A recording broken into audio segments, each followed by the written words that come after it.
You know that moment when someone suddenly turns toward you and says your name in a room full of people, and your body reacts before your mind does? A slight tightening in your chest. A quick calculation of what to say. An urge to shrink just a little, even if you have nothing to hide. Or when praise lands on you and instead of feeling proud, you feel exposed. As if a spotlight has been switched on without your permission. And all you want is for it to dim again. There's a certain kind of person who doesn't crave attention. Who feels more comfortable observing than being observed. Who would rather do something meaningful quietly than be recognized loudly for it. And the world doesn't always understand that. It labels this as insecurity, or low confidence, or social anxiety, sometimes even arrogance. Too good to engage. But those labels miss something important. Because not wanting attention isn't automatically fear. And it isn't automatically weakness. There's more going on here than people realize. The psychology of people who don't like attention goes deeper than personality. It touches the nervous system, early experiences, and how the brain learned to interpret visibility itself. From a neuroscience perspective, attention is stimulation. And for some nervous systems, stimulation is neutral. For others, it's energizing. But for some, it's intense. Research on sensory processing sensitivity and introversion suggests that certain brains process social stimuli more deeply. More eye contact, more emotional cues, more micro-expressions, more meaning layered into every interaction.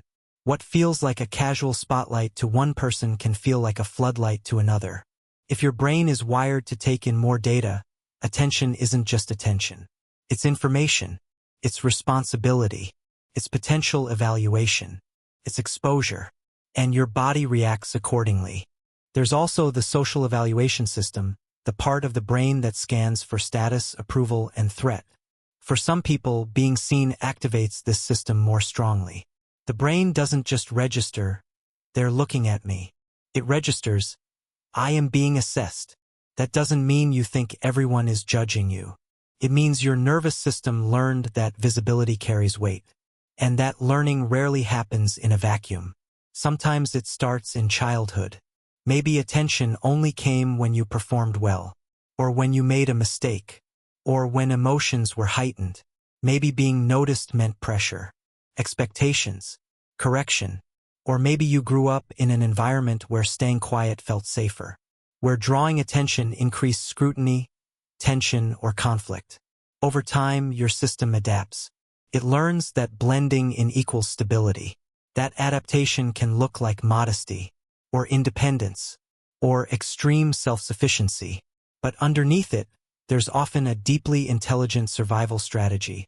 Minimize visibility to minimize risk. And here's the important part. This isn't better or worse than loving attention. Some people are wired to thrive in visibility. Their nervous systems interpret attention as connection, opportunity, aliveness. That wiring isn't superior. It's simply different. Neither side is more evolved. Neither is more secure. They're just different calibrations of sensitivity and safety. What makes this especially complex is the paradox inside it. Many people who don't like attention are incredibly perceptive, creative, insightful. They notice what others miss. They think deeply. They often have strong internal worlds. But because they don't seek the spotlight, their depth can go unseen. There's a quiet strength in being able to exist without constant external validation, to create without applause, to contribute without announcing. But there can also be a quiet cost. When you avoid attention entirely, you sometimes avoid visibility that could bring alignment, opportunities, recognition that feels earned rather than forced. The world can't respond to what it doesn't see. And navigating that balance between self-protection and self-expression is subtle. It isn't solved by just put yourself out there. It's regulated through safety, through environments that feel steady rather than performative. Because often, it's not attention itself that feels uncomfortable. It's unpredictable attention, high-stakes attention, attention tied to judgment. When visibility is grounded in respect and choice, the experience changes. If you've never liked attention, it doesn't mean you're broken. It doesn't mean you lack confidence. It doesn't mean you're incapable of leadership or presence. It might mean your nervous system learned to equate being seen with intensity. And intensity requires energy. There's nothing defective about conserving energy. There's nothing wrong with preferring depth over display. And there is something profoundly steady about people who don't need to be watched to feel real. If this feels familiar, if you've spent years quietly stepping back while others stepped forward, there may be other patterns in you shaped by the same wiring. Other strengths disguised as avoidance. Other adaptations that make more sense once you see them clearly. And once you begin to understand why your system works the way it does, something shifts. You stop trying to become louder, and you start becoming more deliberate about when and how you choose to be seen. If this resonated, there's more beneath it.